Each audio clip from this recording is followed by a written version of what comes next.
Buenas tardes.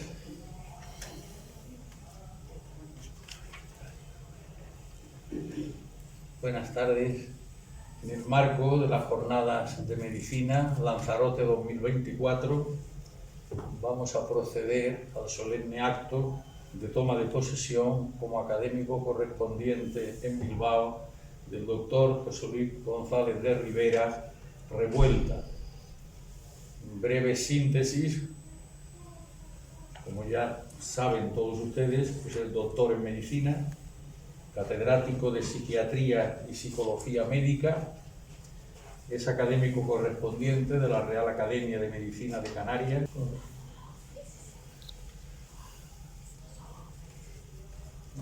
Bueno, su discurso va a tratar el núcleo y polos de la psiquiatría. En la actualidad no exageramos las presentaciones formales, puesto que hoy tenemos la fuente de información que es entrar vía internet a Google, donde se nos puede ir señalando numerosos datos. Por eso lo mejor es oír al conferenciante, en este caso, sobre su conferencia.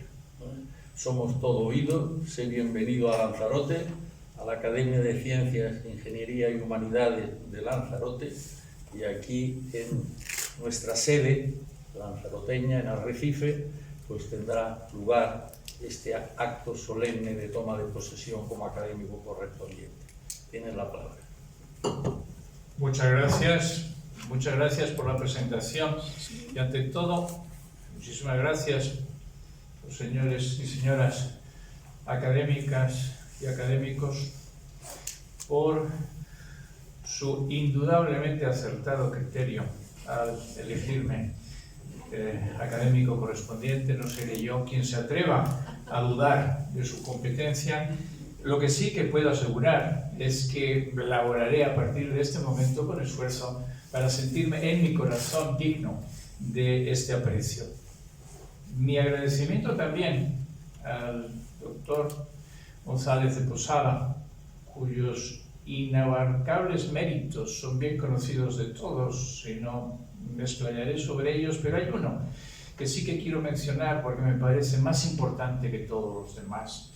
Le conozco desde el primer momento con una gran sensación de afecto y debo decir que tiene la mayor cualidad que se puede esperar de un maestro, que es la de infundir en el corazón de quien le sigue el entusiasmo por el conocimiento y la capacidad incansable de esfuerzo sin detenerse en la complacencia perezosa de los méritos alcanzados. Él es un gran ejemplo de que por muchos que sean nuestros logros, siempre son pocos en comparación con lo que aún nos falta por alcanzar. De él he aprendido que nada humano debe sernos ajeno. Bueno, muchas gracias, de verdad. Gracias por tu apoyo, por tu afecto, por tu enseñanza y por tu impulso y en cierta forma tu estímulo al aceptarme y al influir en mi presencia en esta academia y en este lugar tan maravilloso en que he de decir que Canarias no me es para nada ajena. Agradezco mucho también a la Academia de Lanzarote que me haya vuelto a acercar a este territorio donde se ha consolidado mi carrera académica. Aquí fue en la Universidad de La Laguna, donde fui catedrático por primera vez y el primer catedrático. Además fue un estreno, tanto para la Universidad de La Laguna como para mí. Se creó la cátedra de psiquiatría y ahí fue donde yo me incorporé la primera vez que fui catedrático. Luego he sido catedrático otras veces en otros sitios, pero en ninguno ha sido tan profundamente satisfactorio como la Universidad de La Laguna, donde he tenido la fortuna de recibir alumnos excelentes que han seguido después progresando, ocupan ahora mismo destacados lugares tanto en la ciencia como en la praxis de la psiquiatría y de la medicina. Allí conocí en Canarias, en La Laguna, en Tenerife, conocí a la que hoy es mi esposa, con lo cual podéis considerarme como canario consorte, Allí nacieron 2 de mis hijos, allí he logrado amistades entrañables y duraderas. Por eso para mí el ingresar en esta academia es no solamente un gran honor, sino además un gran placer, una gran satisfacción, una recuperación de afectos del principio de mi carrera, podría decir.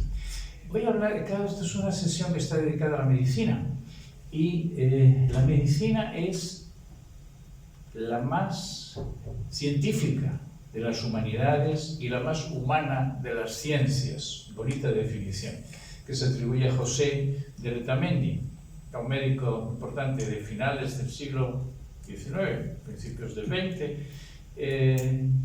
un hombre al mismo tiempo doctor en medicina, profesor de medicina y filósofo, literato, que tiene un relativo mal nombre porque tuvo la mala suerte de tener entre sus alumnos a Pío Baroja, a quien suspendió 2 veces. Obviamente Pío Baroja habló mal de él, no solo habló mal de él, mucho peor, escribió mal sobre él en alguno de sus libros. Pero también tuvo como alumno a Santiago Ramón y Cajal, que habló muy positivamente de Letamendi en alguna de sus obras y reconocía esa doble cualidad. Por un lado, la competencia científica y por otro lado, el conocimiento, la capacidad humanista. Se dice que el médico tiene que ser humano, pero es verdad, es cierto, humano con cualidades humanas. Pero no es eso lo que se quiere decir con las humanidades médicas. Las humanidades médicas se refieren a la cultura, se refieren a la literatura.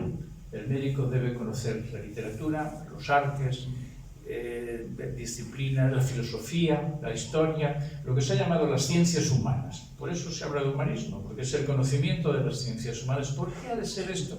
Cuando son conocimientos tan distantes y tan diferentes a lo que hace falta para conocer la biología, la fisiología, porque los conocimientos científicos son muy importantes como técnica, pero hay una cualidad básica en el médico y es la capacidad de interacción con los seres humanos, el interés, el amor por los seres humanos, y eso se capta mucho mejor a partir de grandes psicólogos. Son los grandes literatos, los grandes autores, los grandes...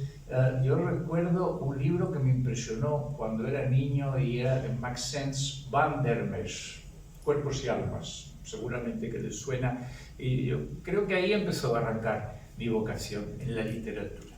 Esta digamos, petición a los médicos de ser doctos, tanto en ciencia como en ciencias humanas, es cada vez más difícil porque la explosión del conocimiento científico es tan grande que el cerebro no da para todos, es difícil abarcar todas estas áreas. Por eso es una declaración de intenciones que yo siempre insisto en que se debe potenciar, se debe mantener.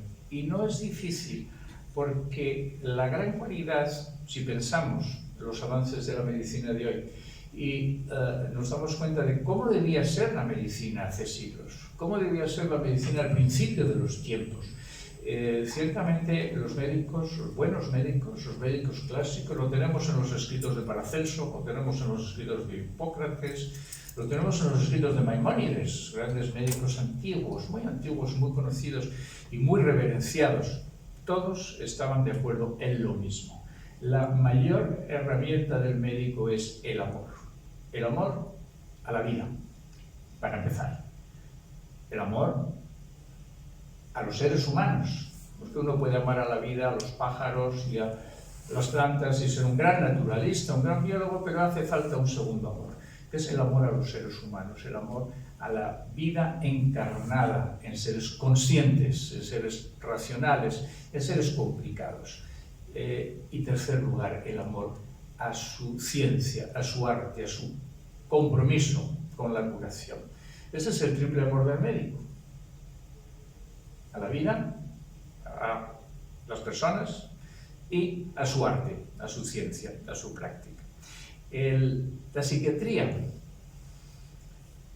técnicamente se considera como una especialidad relativamente nueva, inicialmente unida con la neurología, la neuropsiquiatría. Mi título es de neuropsiquiatra, fue el año siguiente de tener mi título de especialista, cuando se separaron la neurología y la psiquiatría. Un título especial, pero en la realidad podemos decir que es una especialidad antiquísima. Quizá una de las especialidades primeras de la medicina. Quizá podríamos decir, estirando un poco el concepto, que la medicina es una derivación de la psiquiatría. Los primeros médicos eran grandes psicólogos, tenían una gran capacidad de interactuar, curaban con su propia presencia. Decía Maimónides, Paracelso, y antes que ellos, Galeno, Hipócrates, todos estos insistían en la importancia que tiene la personalidad del médico, la personalidad terapéutica del médico. Y los grandes médicos actuales tienen el mismo don. La personalidad terapéutica está hecha de, quiero decir, amor. En este sentido, es el gozo por la existencia, el placer por la existencia. No tiene ninguna connotación más complicada, es un sentimiento relativamente bastante simple, muy sencillo. Todos hemos sentido amor cuando hemos visto un bebé recién nacido que no tiene ningún mérito, simplemente existe. Todos hemos experimentado amor cuando hemos sido muy pequeños. Siempre ha habido alguien que ha sido muy feliz de que nosotros existamos antes que podamos hacer algo para estropear este sentimiento. Bien, entonces en la psiquiatría tenemos una importante intervención que es la psicología. La psiquiatría psicológica es la capacidad precisamente de desarrollar este influjo interpersonal, este influjo curativo, este influjo que estimula y activa las capacidades salutogénicas que cada persona tiene. Todos sabemos que hay grandes estreses ambientales, psicosociales, microorganismos tóxicos, infecciosos, mecánicos. Enfermar es relativamente fácil en cualquier tipo de... Pero todos existen estos mecanismos autocurativos, mecanismos pro-homeostáticos. Ayer una conferencia excelente del profesor Antonio Burgos al respecto y del profesor Calvo también al respecto, la capacidad de autorrecuperación del organismo. Esta capacidad de autorrecuperación se estimula con efectos psicológicos. Los grandes médicos eran grandes psicoterapeutas, pero lo hacían de una manera intuitiva, lo hacían de una manera parte de su personalidad. La psiquiatría ha ido desarrollando técnicas, procedimientos, métodos para hacerlo de una forma técnica, de una forma aprendible, de una forma desarrollable. Tenemos que la psicología solo no es suficiente. La psicología necesita también una parte biológica. Tenemos que conocer los mecanismos básicos, materiales del funcionamiento del cuerpo del ser humano y de la mente y de la actividad. Y tenemos un tercer factor importantísimo, que es el factor social, las relaciones interpersonales, la economía. Hay un estudio interesante americano sobre el riesgo de enfermar, la morbilidad, la longevidad. ¿Y saben con qué está relacionado? Esas tres, la calidad de vida, el riesgo de enfermar, la patología y la longevidad, con el código postal. El código postal indica las regiones, las ciudades más ricas, más prósperas, más afluentes, tienen mayor duración de vida y tienen menor morbilidad general en todos los aspectos que aquellas menos favorecidas. Bueno, este es el factor social. Por eso se habla mucho en medicina de lo que se llama la medicina o el enfoque biopsicosocial. Biología es importante, psicología es importante, lo social es importante, y las tres cosas se integran y forman todo un enfoque. Ese es el enfoque en psiquiatría. ¿Qué es?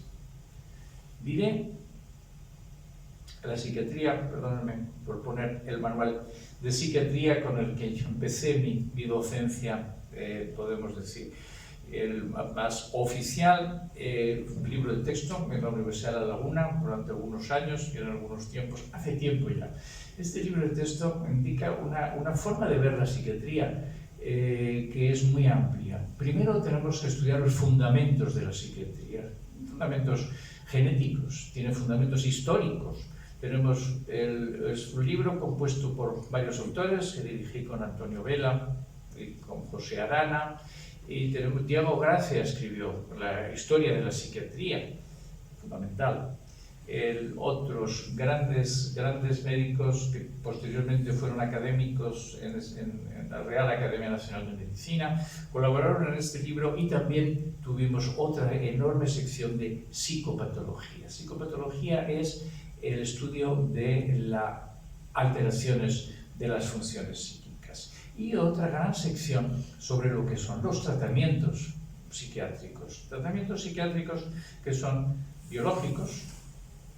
Hay una forma de entender la psiquiatría biológica, en que la gente que lo practica podemos decir que está a lo mejor más cercano a los farmacólogos que a los otros psiquiatras que practican lo que podemos llamar la psiquiatría psicológica. La psiquiatría psicológica...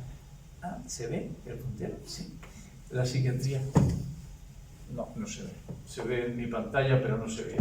Bueno, la psiquiatría psicológica es la que se ocupa de la psicoterapia. Se ocupa también de otra cosa que llamamos la medicina psicosomática. Saben que cuando un enfermo acude al médico, acude porque está enfermo, porque se siente mal, porque tiene un aspecto vivencial. Y a veces se le encuentra alguna alteración biológica, a veces se le encuentra algún tipo de alteración funcional, una disfunción, un deterioro, a veces no se le encuentra nada. Pero él sigue malo, sigue enfermo, le duele algo, le pasa algo, tiene mareos, tiene fuera. Y es entonces cuando el médico general o el médico internista puede decirle, en el peor de los casos puede decirle, usted no tiene nada. En el mejor de los casos puede decirle, vaya a ver al psiquiatra o vaya a ver al psicosomatólogo, que es una forma más suave de decirlo. La medicina psicosomática y la psicoterapia son los dos aspectos importantes de la psicología o de la psiquiatría psicológica. El núcleo central, por eso los polos de la psiquiatría, hay un polo psicológico, hay un polo biológico y hay un polo social.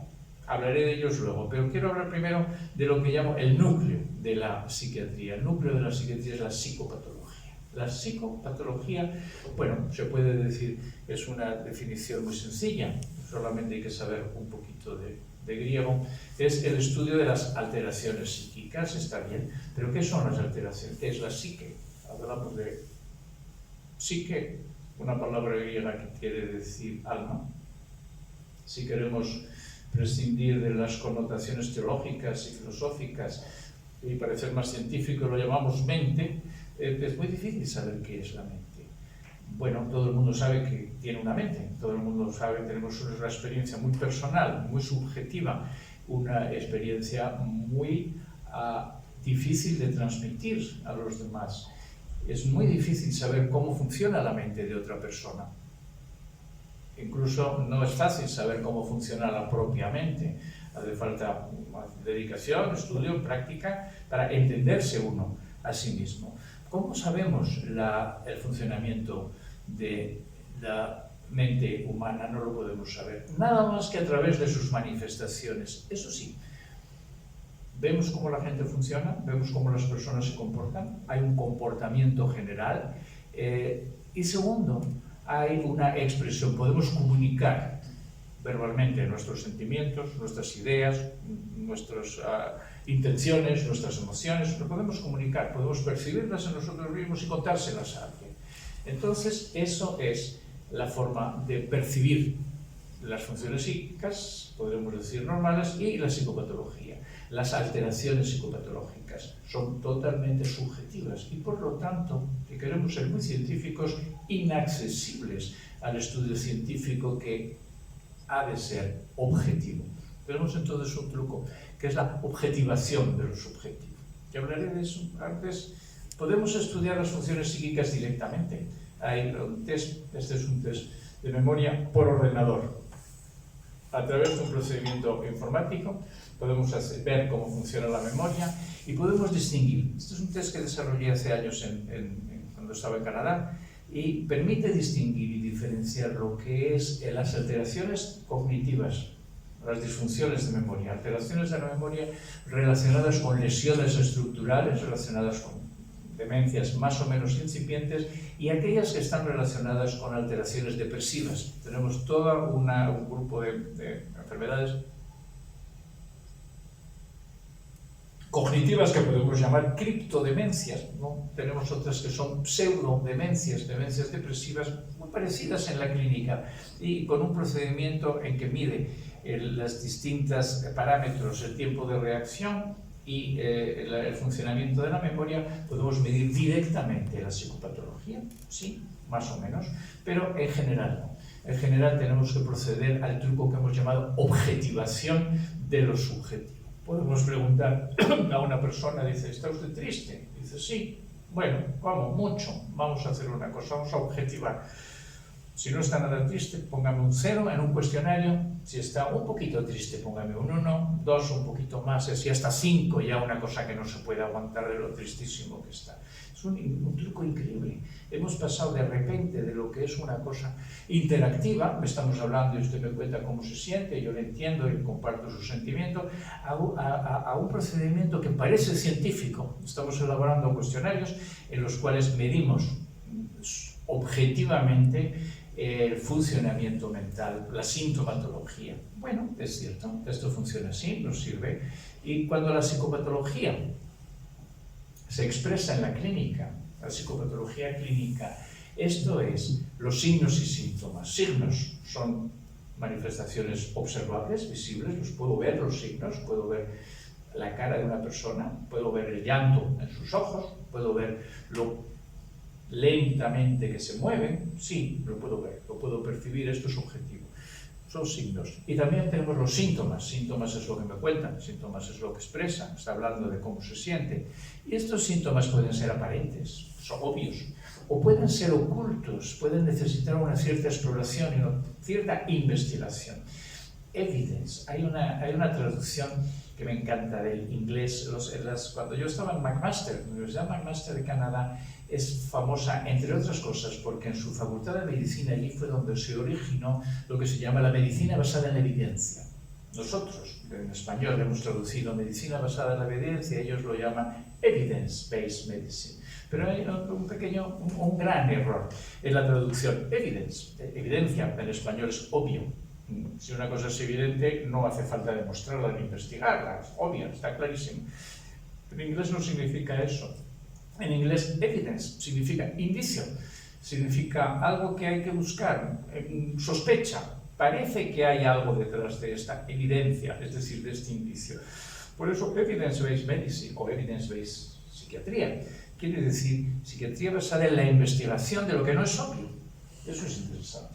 Ese es un error. Cuando decimos, basado en la evidencia, no. Basado en un alumno mío, Manuel Henry, cuando presentó su tesis doctoral, una tesis doctoral muy bonita, muy brillante, y al final, cuando presenta sus resultados, lleno de entusiasmo, dice, y estos resultados no solo son estadísticamente significativos, sino incluso clínicamente significativos. Todo el mundo se rió.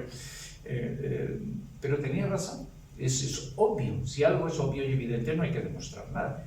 Es cuando hay que investigar. Por eso la psicopatología hay que investigarla, hay que buscarla. Y los síntomas, cuando son inapropiados, son persistentes, son inaccesibles a control, producen sufrimiento y además se asocian de una manera característica, constituyen lo que se llama ya la enfermedad mental.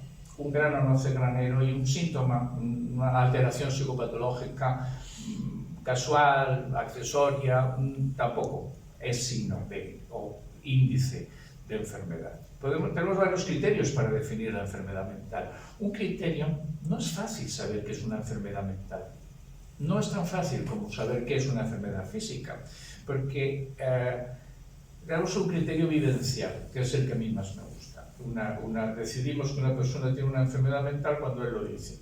Cuando dice no puedo pensar bien, no me siento bien, me siento triste, me siento ansioso, no estoy feliz con mi vida, me siento vacío. Son muchas cosas parecidas que puede decir un paciente, un enfermo. Su vivencia indica que está enfermo, lo tenemos. Pero hay otro criterio, que es un criterio biológico, un criterio en que podemos medir alguna alteración biológica. podemos medir, hay signos, hay estudios biológicos en que pueden detectar o pueden confirmar la existencia de disfunciones endocrinas propias de los trastornos depresivos severos. Incluso hay alteraciones más difícilmente demostrables en otros trastornos psicóticos. Ciertamente hay una constelación específica de síntomas que tienen unos antecedentes, que tienen una evolución, que tienen una relación genética, familiar, una serie de criterios que son muy comunes en toda la medicina y que también se pueden aplicar en la psiquiatría. Lo llevaremos al criterio biológico. Tenemos el criterio funcional. Hay una gran discusión en la psiquiatría actual sobre qué alteraciones son enfermedades psiquiátricas y qué alteraciones son molestias de la vida cotidiana. Bueno, eso tiene interés desde en una conferencia anterior hemos oído hablar del gasto, el gasto sanitario. El gasto sanitario, el gasto psiquiátrico, depende. Si consideramos que todos los sufrimientos de la vida cotidiana son enfermedades, patologías psiquiátricas que merece y que debe ser tratada, el gasto es exponencialmente mayor que si nos limitamos a decir solamente cuando podamos demostrar que hay una etiología genética o funcionalmente demostrable, vamos a decir, es una enfermedad. Lo demás es molestias. Bueno, luego tenemos otro criterio que es el funcional. Funcional es que algo no funciona bien. No hay una competencia, hay alteraciones de la memoria, hay fallos. Tenemos lo más conocido en la población general sería el criterio estadístico. Estadístico es la norma. Normal quiere decir que está de acuerdo con la norma, está de acuerdo con la media. Hay cosas normales. Bueno, según el criterio estadístico, algunos genios, algunas personas superdotadas pueden ser consideradas enfermas porque se salen de la norma, no están en la media. Decía un psiquiatra,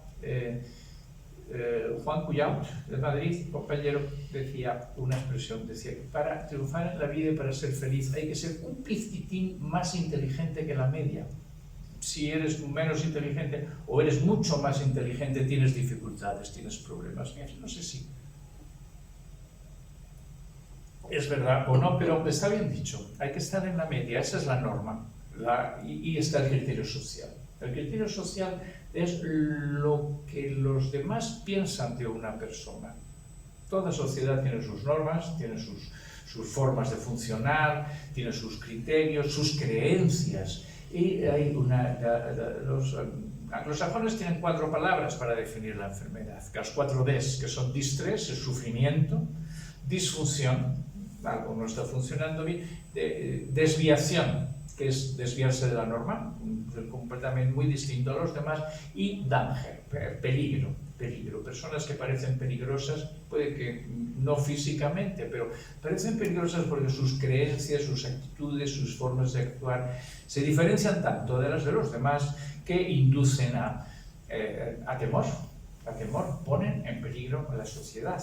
El Galileo Galilei no fue considerado un enfermo mental, fue considerado un blasfemo, fue considerado alguien, pero puso en peligro a la sociedad en su momento porque su creencia era totalmente distinta a la creencia aceptada. Bueno, si hubiera sido un poco menos listo, menos conocido, quizá no lo hubieran considerado blasfemo, lo hubieran considerado simplemente loco. Qué locura decir que el sol está quieto cuando todos vemos que se mueve de un lado al otro.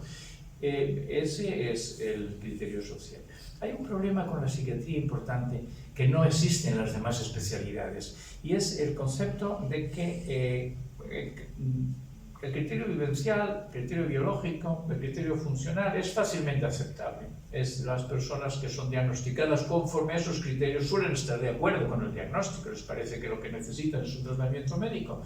Pero los otros criterios, el criterio social, o el criterio normativo, o el criterio estadístico, no son fácilmente aceptados. Hay personas que no aceptan ser consideradas como enfermos psiquiátricamente.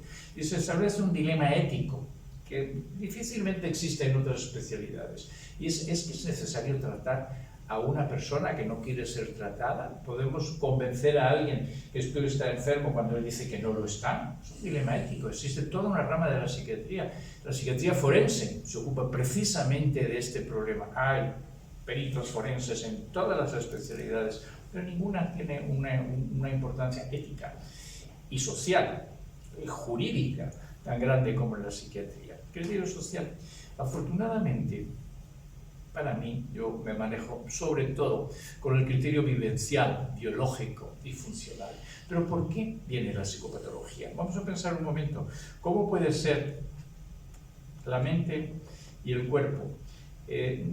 Vamos a empezar considerando el cerebro como parte fundamental que dirige todas nuestras acciones. Todo lo que hacemos está regulado por el cerebro, ¿sí? Bueno, algunas células que funcionan independientemente de las neuronas. Los linfocitos, por ejemplo, son tan inteligentes como las neuronas, tienen memoria, se acuerdan, reaccionan.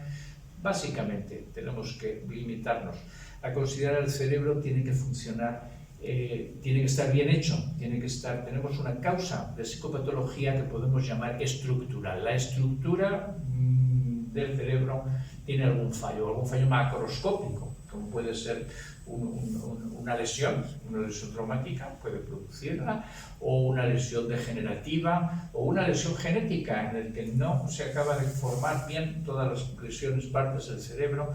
Puede ser una alteración estructural grosera, anatómica, o microscópica. Tenemos un grupo de esquizofrénicas en las que se ha demostrado que hay lesiones en la neurona, hay microlesiones neuronales. Stein and Weiss han estudiado este fenómeno. Bueno, las demencias, todas son alteraciones estructurales, las epilepsias tienen alteraciones de tipo estructural, macroscópico o microscópico, disfunciones cognitivas, quizá algunas otras alteraciones del desarrollo. Ciertamente gran parte de la psicopatología o de la psiquiatría infantil tiene que ver con lesiones estructurales más o menos groseras. Luego tenemos otro segundo grupo de causas, que son neurofuncionales. Aunque el cerebro esté intacto y todas las neuronas funcionen bien, estén anatómicamente bien conservadas, puede haber alteraciones en su funcionamiento, en la neurotransmisión. Por ejemplo, la depresión mayor o en las psicosis esquizofrénicas, las psicosis maníaco-depresivas. En muchos trastornos se ha demostrado que el cerebro puede estar bien estructurado, bien hecho, sí, pero hay alguna alteración en cómo funciona la comunicación interneuronal, cómo funcionan los neurotransmisores. Puede haber un déficit de neurotransmisores o puede haber una excesiva receptividad de los receptores, o al contrario, puede haber una poca respuesta de los receptores. Viene a ser lo mismo, que haya un exceso de neurotransmisión o que haya un exceso de sensibilidad con una neurotransmisión normal. Hay alteraciones de la neurotransmisión, hay que estudiarlas.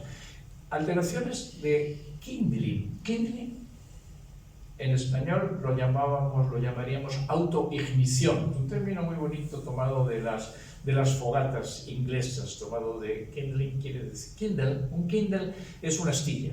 Entonces, cuando vamos a encender un fuego, vamos a encender una chimenea, generalmente uno pone pequeñas astillas juntas, prende fuego a una, esa arde y prende fuego a la del lado, y esa prende fuego a la del lado, y poco a poco, al final, acabamos teniendo un gran fuego. Poco a poco se han ido encendiendo. Ese mecanismo fue descrito por primera vez en la epilepsia, en que puede haber una pequeña alteración neuronal, unas neuronas empiezan a sincronizarse entre sí y eso va estimulando otras al lado y otras al lado, y finalmente un gran grupo de neuronas empiezan a activándose por contagio con las del lado. Se ha descrito en otras, posiblemente en la psicosis maníaco-depresiva, funciona el funcionamiento en la alteración Kindling en el cambio de la fase depresiva a la fase maníaca. Posiblemente en los trastornos obsesivos. El trastorno obsesivo es una repetición incesante del mismo pensamiento, generalmente un pensamiento incorrecto, inapropiado, molesto y ansiógeno, y el paciente dice que no puede parar de pensar en eso. Curiosamente, cuanto más se esfuerza en parar, sus pensamientos obsesivos más aumentan. Nosotros decimos, cuando hablamos con los obsesivos, que la atención es energía. Aquello en lo que prestas atención aumenta. Y la atención puede ser positiva, uno hace caso a algo que le gusta y le da vueltas porque quiere, o la atención puede ser negativa, no querer pensar en algo curiosamente hace que ese pensamiento cobre más fuerza, cobre más energía. Puede ser un efecto Kinsey que aumenta la actividad. Y finalmente tenemos el tercer grupo de causas de psicopatología, las causas informacionales. Con una neurotransmisión normal, con un cerebro normal, y sin embargo encontramos gente que tiene alteraciones psicopatológicas, porque un error, un defecto en el procesamiento de la información. Muchos tratamientos, muchos trastornos de ansiedad, muchas depresiones también, trastornos de personalidad, por supuesto, un grupo importantísimo. De patología psiquiátrica la encontramos alteraciones de la información. Alteraciones pueden ser errores en el procesamiento, errores en el conceptos o ideas básicas, erróneas, incompatibles con la interacción social o con la fácil y positiva interacción interpersonal, carencias. Las carencias más conocidas y más habladas son carencias de afecto, carencias de amor, carencias del amor. Hay un proverbio chino que dice algo así, como que se puede vivir una semana sin comer, un día sin beber y un minuto sin amar. Bueno, es bonito, ¿no? Pero nos da una idea. Las carencias, personas que han crecido en ambientes, han recibido poco afecto, tienen dificultades después de tipo psicológico, psicopatológico. Y finalmente, el tercer grupo de alteraciones informacionales es lo que podríamos llamar conflictos entre, ahí fue donde se hizo famoso el psiquiatra Sigmund Freud, describiendo los conflictos internos entre los deseos y las prohibiciones, entre los impulsos, los proyectos y las capacidades, cantidad de conflictos entre ambiciones y competencia física. Bien, entonces esta clasificación de las causas de psicopatología nos resulta útil cuando queremos ver qué es lo que hacen los psiquiatras. La psicopatología que tiene un origen estructural y funcional es la mejor entendida por los psiquiatras biológicos, obviamente, que se ocupan de mejorar el funcionamiento de la neurotransmisión. Eso es lo que hacen los fármacos. No nos damos cuenta del inmenso desarrollo de la psicofarmacología en los últimos, bueno, digamos 50, 60 años más o menos. Hasta ayer, ¿cómo era la bonita conferencia de Antonio Burgos? Hablaba de cómo Van Gogh fue tratado con bromuro. Eran los fármacos hasta 1960, 1970, 1960 fueron cuando empezaron a aparecer los primeros psicofármacos eficaces, tanto para la ansiedad como para la psicosis y posteriormente para la depresión. Y eso ha ido aumentando de una manera increíble. Los trastornos neurofuncionales ahora mismo tienen muy buen tratamiento, pero los trastornos informacionales no responden bien a los psicofármacos. Necesitan otro tipo de tratamiento, necesitan el tratamiento psicoterapéutico. Es algo que responde a la psicología médica o psiquiatría psicológica, la psicoterapia. Psicoterapia es la influencia de la personalidad, es la influencia de la palabra, es la influencia también del aprendizaje. Hay métodos y procedimientos en los que es posible aprender a utilizar mejor la memoria, utilizar mejor el pensamiento, utilizar mejor la atención, utilizarla de otra manera. Hay algunos descubrimientos importantísimos, como la atención, cierta manera de utilizar la atención produce aumento de la reactividad al estrés, lo que llamamos la concentración activa, el esfuerzo por conseguir y producir un resultado. Bueno, es una gran cualidad, es lo que se llama el logro, el drive, el éxito. Conseguir, sí, es cierto, pero cuando esta concentración activa excesiva empieza a producir un estado de estrés, empieza a producir un estado de hiperactividad y estar equilibrado, el equilibrio psicológico, el equilibrio que en psiquiatría resulta importante, que si hay una parte del cerebro que hace algo, tiene que haber otra parte que hace lo contrario. Eso es estar equilibrado. Entonces, igual que hay una parte del cerebro que produce estrés, produce activación, produce entusiasmo en el lado bueno, pero produce frustración y produce ansiedad en el lado malo, la misma zona cerebral, la misma parte del hipotálamo. Tenemos otra parte, que produce calma, produce recuperación, produce relax, y esa parte se activa con lo que llamamos la concentración pasiva. Una forma de utilizar la atención en la que hay concentración, la atención está fija en algo, pero está fija en algo sin exigencia, sin esfuerzo, simplemente porque sí. Curiosamente, nadie hace eso, porque ¿para qué nos vamos a concentrar si nos da igual lo que pase? Sin embargo, cuando se aplica ese procedimiento se produce un estado de relajación. Lo menciono únicamente como ejemplo, un ejemplo en el que ya no se trata de explicar, pedirle a una persona o decirle lo que tiene que hacer o cómo es mejor, cómo va a ser más feliz, aconsejar. Bueno, puede ser una forma de psicoterapia. Otra forma de psicoterapia es enseñar y entrenar el mejor funcionamiento, la mejor utilización de funciones mentales. Y quiero mencionar un poco la psiquiatría social también, porque es otra forma de practicar la psiquiatría que tiene en cuenta el estudio de los factores sociales. El estudio de los factores sociales tiene una capacidad, primero, de saber lo que está pasando, y segundo, tiene una capacidad que podemos llamar preventiva, porque si sabemos qué factores sociales influyen en la enfermedad y en la salud, quizá podamos prevenirnos de esto. El método epidemiológico en salud mental es un tratado sobre epidemiología psiquiátrica, elaborado con el catedrático de medicina preventiva de la Universidad de La Laguna, Antonio Sierra, y con mi colaborador, el Francisco Rodríguez Pulido, que es el actual profesor de psiquiatría social en la Universidad de La Laguna, y entre otras cosas, estudiamos lo que hemos llamado la morbilidad psiquiátrica menor. Morbilidad psiquiátrica menor quiere decir patología psiquiátrica presente en la población general en intensidad insuficiente para ser considerado como un trastorno mental. Podríamos decir enfermedad mental subclínica, patología subclínica. No hay, curioso, cuando estudiamos la población general es muy difícil encontrar una persona que no tenga ninguna psicopatología, encontrar a alguien que no tenga algún síntoma. No encontramos, pero eso lo hemos llamado morbilidad psiquiátrica menor, la hemos estudiado en Tenerife, la hemos estudiado en otro lugar, y es otro hallazgo muy importante. Es el estudio de lo que hemos llamado el efecto del estrés en la salud psiquiátrica y también en la salud física. Hay un fenómeno que llamamos el efecto acontecimientos vitales.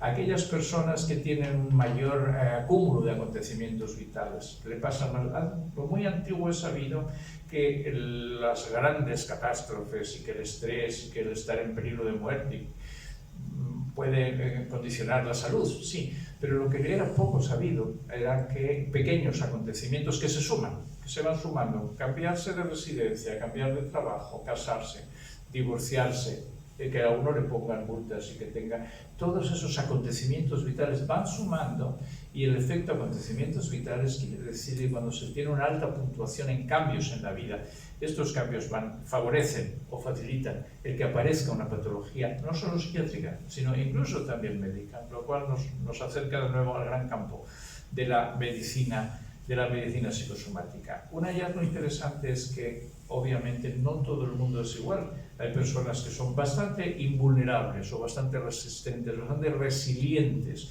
al estrés externo, a los acontecimientos vitales. Y hay personas que no, hay personas que son vulnerables, que son fácilmente afectadas por los acontecimientos vitales. Y lo más interesante es que existen procedimientos que aumentan esta resiliencia. Existen formas psicológicas de entrenar la reactividad al estrés, la capacidad de superar.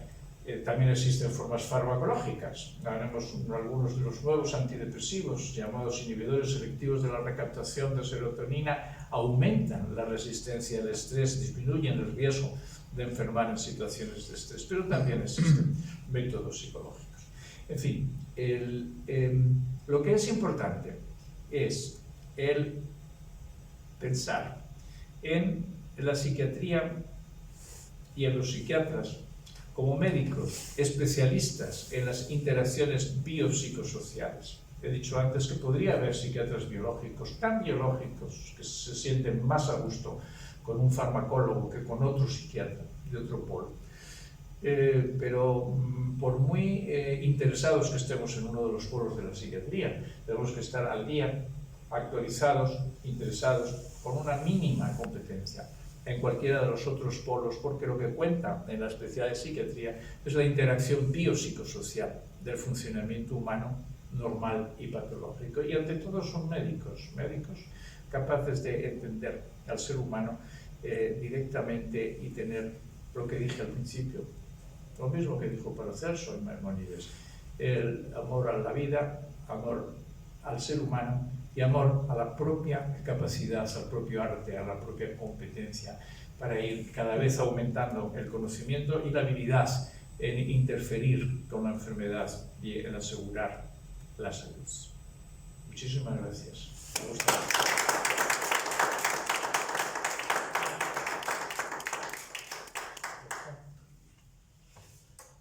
Hemos asistido a una lección verdaderamente deliciosa. Yo he tenido la suerte durante unos 20 años, en un caso, algo más en otro, de compartir en la Real Academia Nacional de Medicina de España con dos eminentes psiquiatras, el doctor Alonso Fernández y el doctor López Ibor. Ciertamente han elevado de manera notable los diálogos, los coloquios, los haceres ordinarios de la Real Academia.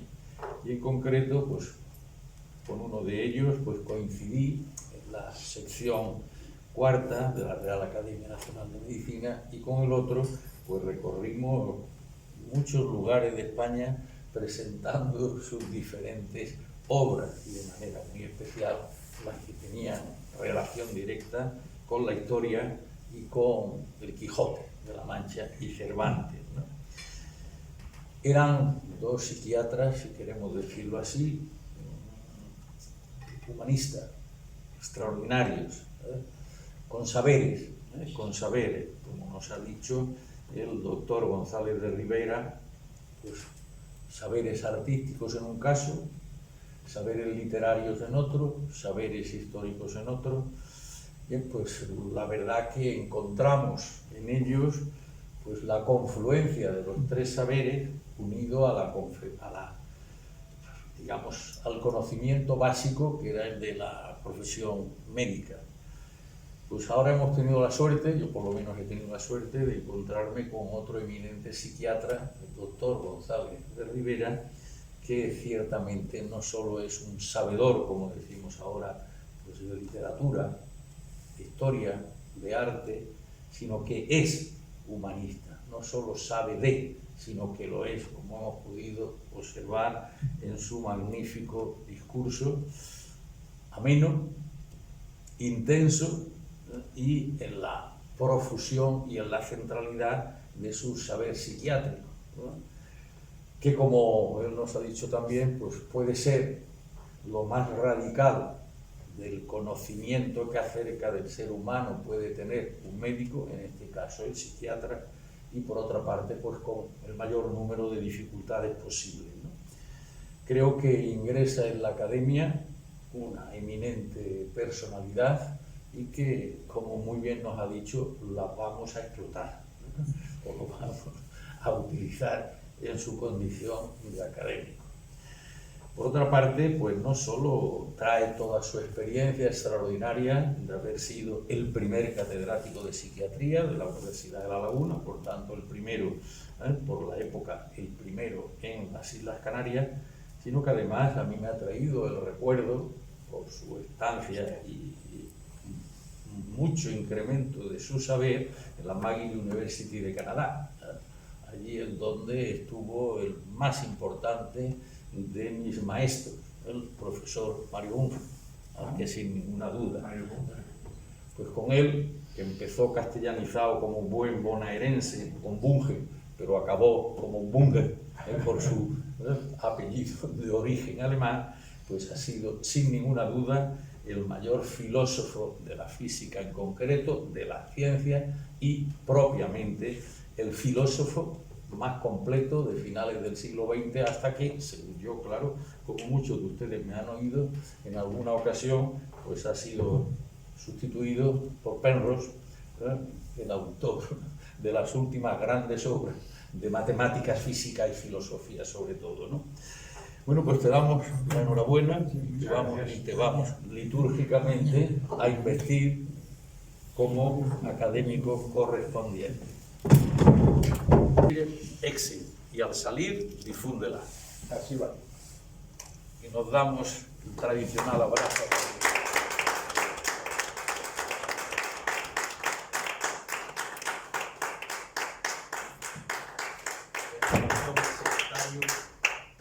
Vale. La Academia de Ciencias, Ingenierías y Humanidades de Lanzarote, en reconocimiento de los relevantes méritos universitarios, médicos y culturales que concurren en el doctor don José Luis González de Rivera Revuelta, lo integra entre sus miembros con la condición de académico correspondiente en Bilbao, en Arrecife de Lanzarote, el 10 de diciembre de 2024. Muchas gracias.